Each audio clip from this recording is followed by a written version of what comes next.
Welcome to the Folktale Project. This is Dan Scholz. Today we have the final installment in the story of the tale of a youth who set out to learn what fear is, and our protagonist, a youth, has so far spent 2.5 nights in a haunted castle at the behest of a king to try to discover how to shudder. Where we left off, the youth had just taken a body out of a coffin, warmed it in his bed, and then when the body reanimated and decided that it wanted to kill him, he chastised it, threw it back inside of the coffin, and sent it away. And that is how we're going to pick up with the story of a youth who set out to learn what fear is. Then a man entered, of more than ordinary size and of a very fearful appearance, but he was old and had a white beard. "Oh, you miserable creature, now you will soon know what it is to shudder," he cried, "for you must die." "Not so quickly," answered the youth. "If I am to die, you must catch me first." "I shall soon lay hold of you," spoke the monster. "Gently, gently, don't boast too much, as I'm as strong as you, and stronger too." "We'll soon see," said the old man. "If you are stronger than I, then I'll let you off. Come, let's have a try." Then he led him through some dark passages to a forge, and grasping an axe, he drove one of the anvils with a blow into the earth. "I can do better than that," cried the youth, and went right to the other anvil. The old man drew near him in order to watch closely, and his white beard hung right down. Then the youth seized the axe, cleft the anvil open, and jammed in the old man's beard. "Now I have you," said the youth. "This time it's your turn to die." Then he seized an iron rod and belaboured the old man till he, whimpering, begged him to leave off, and he would give him great riches. The youth drew out the axe and let him go. The old man led him back to the castle and showed him in a cellar 3 chests of gold.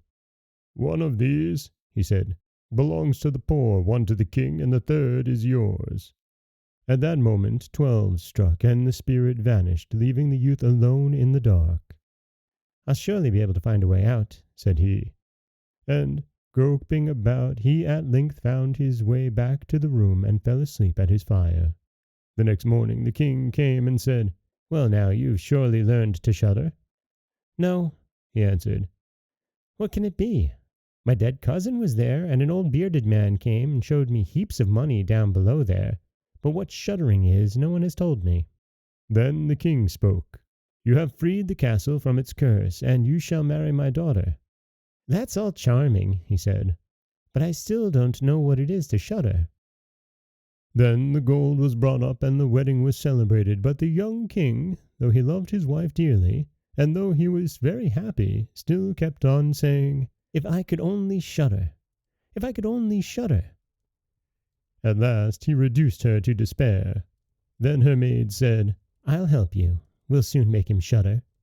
So she went out to the stream that flowed through the garden, and had a pail full of little gudgeon brought to her. At night, when the young king was asleep, his wife had to pull the clothes off of him and pour the pail full of little gudgeon over him, so that the little fish swam all about him. Then he awoke, and cried out, "Oh, how I shudder, dear wife! Yes, now I know what shuddering is." And that's it. That is the end of the story of a tale of a youth who set out to learn what fear was. All of the things that this young man has done, all of the challenges he has faced, the ghosts he has faced down, and the thing that makes him shudder, is tiny little fish swimming all over him in his sleep. This is Dan Scholz for the Folktale Project. Don't forget that you can subscribe to the podcast on Apple Podcasts, Stitcher, Google Play, Overcast, anywhere you like to get your podcasts. You can follow us on Twitter or Instagram at Folktale Project. You can find us on Auto Radio, TuneIn Radio, iHeartRadio, Spotify, anywhere you like to listen.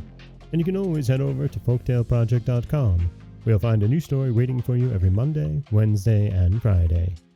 As always, thank you so much for listening.